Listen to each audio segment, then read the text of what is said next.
Посмотри на эту маску. 11 килограммов золота, 54 сантиметра высотой. Самый узнаваемый артефакт в истории человечества. Каждый знает его имя – Тутанхамон. Но в 2016 году ученые направили на нее рентгеновский луч и обнаружили нечто, что перевернуло египтологию с ног на голову. Маска состоит из двух разных сплавов золота. Лицо – 18,4 карата. Головной убор – 22,5 карата. Два куска золота разного состава, сваренные вместе с ювелирной точностью. И под слоем металла стертый картуш с именем другого правителя – женского рода. Величайший символ Египта – краденая вещь, переплавленная в спешке, чтобы навсегда скрыть имечины, которую элита решила вычеркнуть из истории. Кто она? Кто украл ее лицо? И почему именно смерть больного 19-летнего мальчика запустила крупнейшую аферу Бронзового века? Сегодня мы будем вести расследование по уликам, по ДНК, по рентгену, по стертым надписям, которые 3300 лет ждали, когда их прочитают.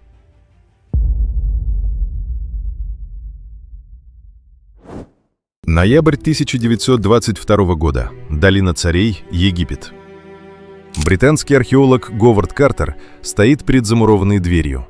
Позади него несколько лет неудач, высохшие деньги мецената и последний шанс, который ему дали перед закрытием экспедиции.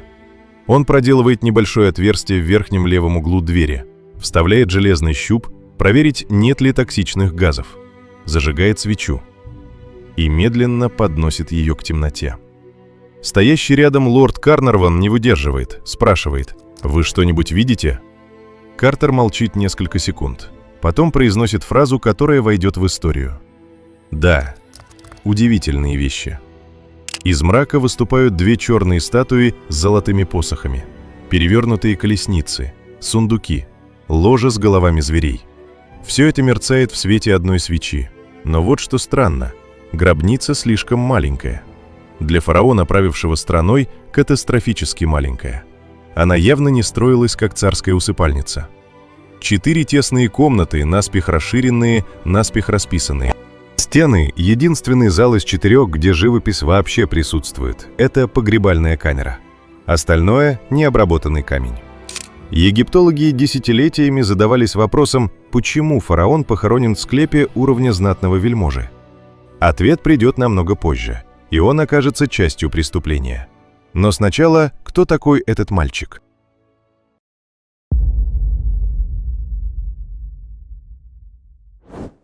Тутанхамон взошел на трон в 9 лет, умер в 19. За эти 10 лет он не выиграл ни одной войны, не построил ни одного великого храма, не оставил письменных свидетельств своих мыслей или решений. Потому что решения принимал не он, но это не главное. Главное то, что показало сканирование его мумии в 2010 году. Ученые взяли образцы ДНК 11 мумий эпохи Нового Царства. Работали 2 года.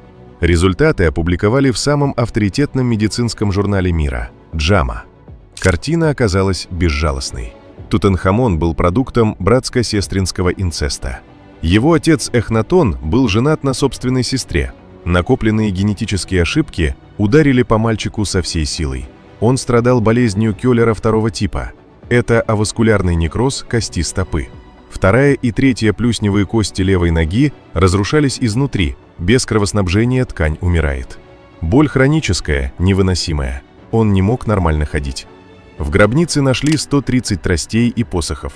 Долгое время их считали символами власти. Потом присмотрелись внимательнее. Концы стерты. Это рабочие инструменты человека, который хромал каждый день своей жизни. Еще в его тканях нашли ДНК паразита Plasmodium falciparum, возбудитель тропической малярии, самой смертоносной ее формы. Следы нескольких эпизодов заражения. Хроническая лихорадка на фоне разрушенного иммунитета. А незадолго до смерти открытый перелом левой ноги чуть выше колена. Костная мозоль не успела сформироваться. Это значит, он умер через несколько дней после травмы. Сепсис, гангрена, малярия, некроз. Никакого убийства дубиной. Эту версию рентген 2005 года закрыл окончательно. Повреждение черепа. Постмортемный артефакт. Результат работы доктора Дугласа Дерри в 1925 году. Он использовал молоток и зубило, чтобы отделить мумию от саркофага, к которому та намертво приклеилась смолой. Итог. 19-летний инвалид, измученный болезнями, упал и больше не поднялся. И вот тут начинается настоящее преступление.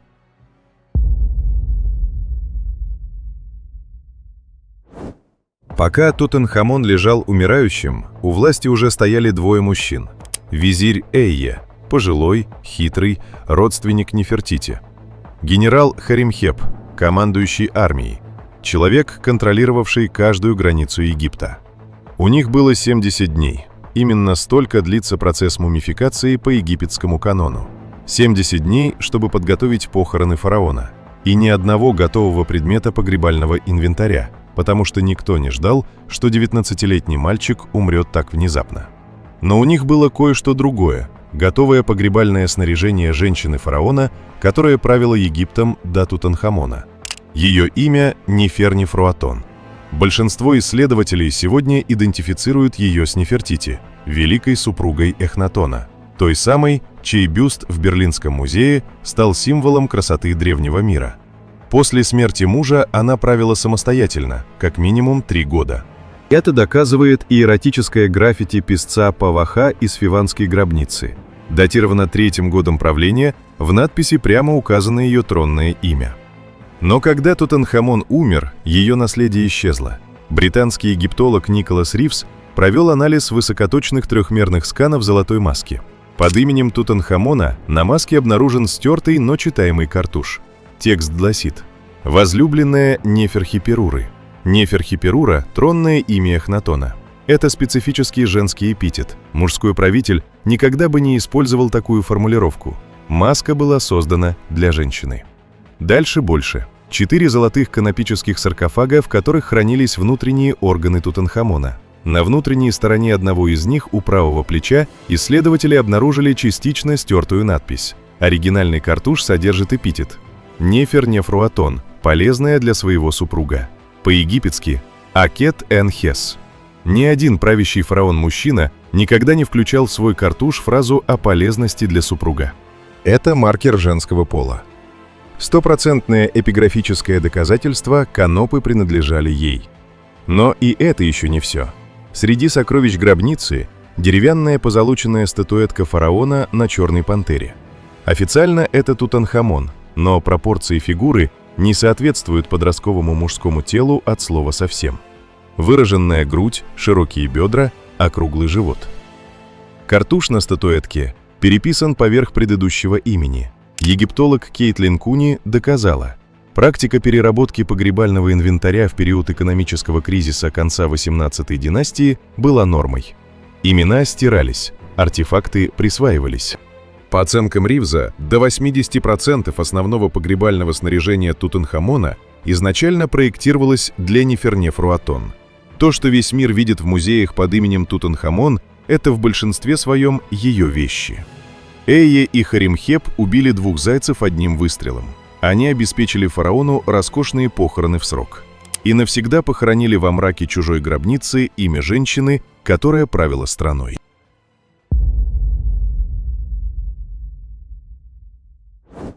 Но прежде чем Эйе взял власть, была еще одна история. Самая безумная дипломатическая переписка бронзового века. Тутанхамон мертв, наследников нет. 2 мертворожденных ребенка, девочки 5 и 7 месяцев гестации, уже лежат в крошечных саркофагах рядом с отцом. ДНК подтвердила в 2024-м, это дети Тутанхамона и Анхисенамон. Генетические последствия инбридинга добрались и до следующего поколения. Молодая вдова, Анхисенамон, понимает, что происходит. Эйе хочет жениться на ней, чтобы легитимизировать захват трона. Для нее это означает брак с 70-летним стариком, который, по всей вероятности, организовал смерть нескольких членов ее семьи. Она принимает решение, которое по меркам Египта равнозначно государственной измене. Она пишет письмо Супилулиуме I, царю Хеттской империи, главному военному противнику Египта. Текст письма сохранился в глиняных табличках из хеттской столицы Хатусы. Он звучит так: «Мой муж умер, сына у меня нет, но о тебе говорят, что твои сыновья многочисленны. Если ты дашь мне одного из них, он станет моим мужем. Никогда я не выберу своего слугу и не сделаю его мужем. Я боюсь». Супилулиума созвал совет вельмож. По хеттским хроникам он сказал дословно: «Ничего подобного не случалось со мной за всю мою жизнь». Египетская царица предлагала отдать трон величайшей цивилизации мира своему злейшему врагу. Хеттский царь решил проверить, не ловушка ли это. Отправил посла. Анхисинамон разъярилась. «Почему ты сказал, что они обманывают тебя? Будь у меня сын, стала бы я писать в чужую землю о своем позоре». Супилулиума поверил. Отправил сына, царевича Заннанзу, в Египет. Заннанза не доехал. Он был перехвачен и убит на границе. Кем источники не называют. Но командующий армией Харимхеп контролировал каждый пограничный пост. Хеттский принц на троне Египта был для него неприемлем. Супилулиума обрушил армию на египетские владения в Леванте. Захватил тысячи пленных. Эти пленные принесли в Хеттское царство чуму. От чумы умерли сам Супилулиума и его старший наследник. Анхисинамон вышла замуж за Эйе. После этого ее имя исчезает из всех хроник навсегда. В 1999 году в гробнице КВ-21 нашли 2 безымянных женских мумий. ДНК-анализ, проведенный в 2024 показал, мумия, известная как КВ-21А, является биологической матерью 2 мертворожденных младенцев из гробницы Тутанхамона. Это Анхисинамон. У мумии отсутствует голова. Торс изуродован мародерами. Последняя женщина Амарнской династии без имени, без лица, без головы. Как будто ее и не было.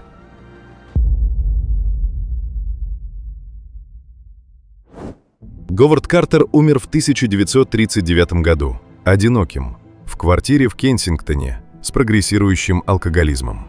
Британское правительство так и не дало ему рыцарское звание, хотя он открыл величайшую гробницу в истории. Но незадолго до смерти он написал письмо. Оно хранилось в частной коллекции. В 2026 году его продали на аукционе RR Auction за 12 530 фунтов стерлингов.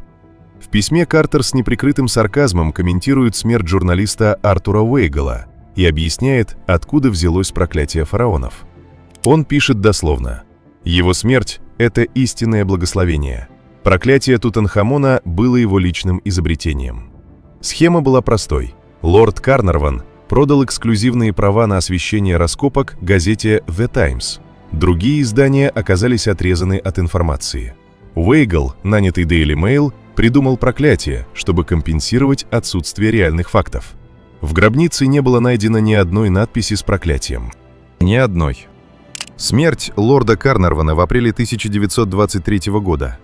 Он случайно срезал бритвой укус москита на щеке. Стрептококковая инфекция, сепсис, пневмония.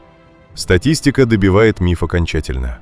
Из 58 человек, присутствовавших при вскрытии гробницы, в течение следующих 12 лет умерли 8.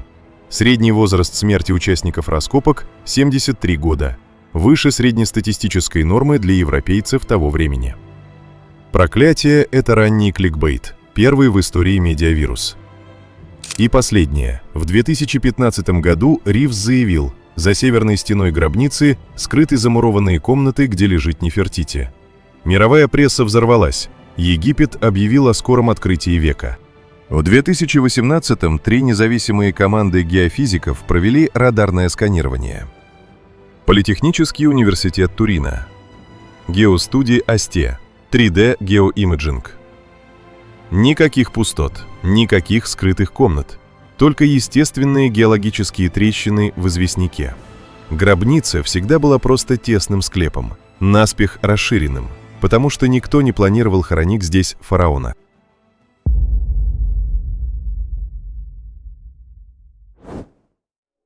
Итак, что мы знаем? Тутанхамон умер от малярии и сепсиса после перелома ноги. 19-летний инвалид, жертва 3000 лет царского кровосмешения. Его смерть застала элиту врасплох. Эйе и Харимхеп решили проблему радикально. Они взяли погребальный инвентарь женщины-фараона, которая правила страной до него, стерли ее имя, поставили его. Похоронили мальчика в ее маске, в ее канопах, в ее гробнице-прихожей. Женщина, лицо которой носит маска, Нефернифруатон. Вероятнее всего, Нефертити. Она правила Египтом самостоятельно, инициировала возврат к старым богам, пыталась спасти распадающуюся империю, ее вычеркнули, ее имя сбили со стен, ее вещи переплавили. Ее вдова-падчерица написала врагам о помощи и проиграла. Мумия без головы в безымянной гробнице. 3300 лет спустя, 1 ноября 2025 года, открылся Большой египетский музей в Гизе. Впервые за 100 лет все 5398 предметов из гробницы Тутанхамона собраны под одной крышей. Маска за пуленепробиваемым стеклом толщиной 40 мм. Мумия в Луксоре. Навсегда. Слишком хрупкая, чтобы ее вести. Больной мальчик остался лежать в пустой гробнице. Пока краденые вещи убитой ими женщины переехали во дворец из стекла и бетона, он стал самым известным фараоном в истории. Случайно. Потому что его забыли. Потому что его имя вычеркнули. Потому что над входом в его гробницу построили хижины рабочих, и она пролежала нетронутой 3 тысячелетия. Ирония, которую не придумаешь. Тутанхамон прославился именно потому, что его хотели уничтожить.